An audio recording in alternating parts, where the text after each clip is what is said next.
TG. മോഹൻദാസിന്റെ അറസ്റ്റിന് പിന്നാലെ BJP നേതാക്കൾ cyber crime ഓഫീസിൽ എത്തി. BJP general secretary advocate S. Suresh ഉൾപ്പെടെയുള്ളവരാണ് എത്തിയത്. ടി.ജി. മോഹൻദാസിന് എല്ലാ പിന്തുണയും നൽകുമെന്ന് എസ്. സുരേഷ് പറഞ്ഞു.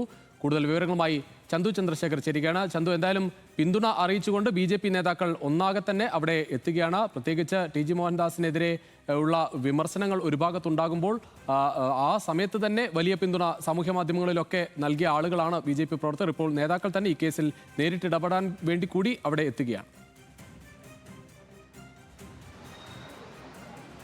രുചീഷ്, ഇന്നലെ ടി.ജി. മോഹൻദാസിനെ കൊച്ചിയിൽ നിന്നും സൈബർ പോലീസ് കസ്റ്റഡിയിൽ എടുത്ത സമയത്ത് തന്നെ ബി.ജെ.പി അദ്ദേഹത്തെ പിന്തുണ അറിയിച്ച് രംഗത്ത് വന്നിരുന്നു. അദ്ദേഹത്തിൻ്റെ വീട്ടിലടക്കം ഇന്നലെ ബി.ജെ.പി നേതാക്കൾ എത്തിയിരുന്നു.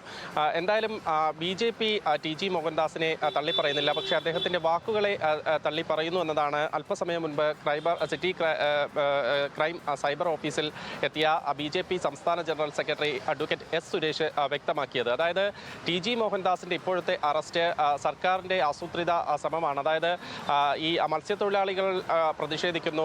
പ്രത്യേകിച്ച് ഈ പ്രളയ ദുരിതാശ്വാസ പ്രവർത്തനങ്ങളിൽ സർക്കാരിന് വീഴ്ച പറ്റിയ സമയമാണ്. അപ്പോൾ ഇത്തരം പ്രശ്നങ്ങൾ മറയ്ക്കുന്നതിന് വേണ്ടിയാണ് ടി.ജി. മോഹൻദാസിന്റെ അറസ്റ്റ് നടത്തിയതെന്നതാണ് ബി.ജെ.പി ഇപ്പോൾ ആക്ഷേപമായി ഉന്നയിക്കുന്നത്. അദ്ദേഹത്തിന് എല്ലാവിധ പിന്തുണയും നൽകുമെന്നും ബി.ജെ.പി വ്യക്തമാക്കുന്നുണ്ട്. നേരത്തെ അദ്ദേഹത്തിന്റെ ഈ പ്രസ്താവന, വിദ്വേഷ പ്രസ്താവന വന്ന സമയത്ത് RSS അദ്ദേഹത്തെ തള്ളിപ്പറഞ്ഞിരുന്നു. ആ സമയത്തും ബി.ജെ.പി നേതാക്കൾ പരസ്യമായി ടി.ജി. മോഹൻദാസിനെ തള്ളിപ്പറയുന്നതിന് തയ്യാറായിരുന്നില്ല. എന്തായാലും ടി.ജി. മോഹൻദാസിനെ അല്പസമയത്തിനകം തിരുവനന്തപുരത്ത് കോടതിയിൽ ഹാജരാക്കുമെന്നാണ് മനസ്സിലാക്കാൻ കഴിയുന്നത്. ബാക്കി നടപടികളൊക്കെ പൂർത്തീകരിച്ചുകൊണ്ടിരിക്കുകയാണ്. അദ്ദേഹത്തിനെതിരെ കലാപ ആഹ്വാനത്തിനുള്ള ശ്രമം നടത്തിയ വകുപ്പുകൾ, വിദ്വേഷം പരത്താൻ, സമൂഹത്തിൽ വിദ്വേഷം പരത്താനുള്ള ശ്രമം തുടങ്ങിയ വകുപ്പുകൾ ചേർത്താണ് കേസ് രജിസ്റ്റർ ചെയ്തിരിക്കുന്നത്. ഇന്നലെ അറസ്റ്റ് ചെയ്ത അദ്ദേഹത്തെ പുലർച്ചയോടുകൂടി ഇവിടെ എത്തിക്കുകയും കസ്റ്റഡിയിലെടുത്ത അദ്ദേഹത്തെ പുലർച്ചയോടുകൂടി തിരുവനന്തപുരത്ത് എത്തിക്കുകയും കേസ് രജിസ്റ്റർ ചെയ്യുകയുമായിരുന്നു.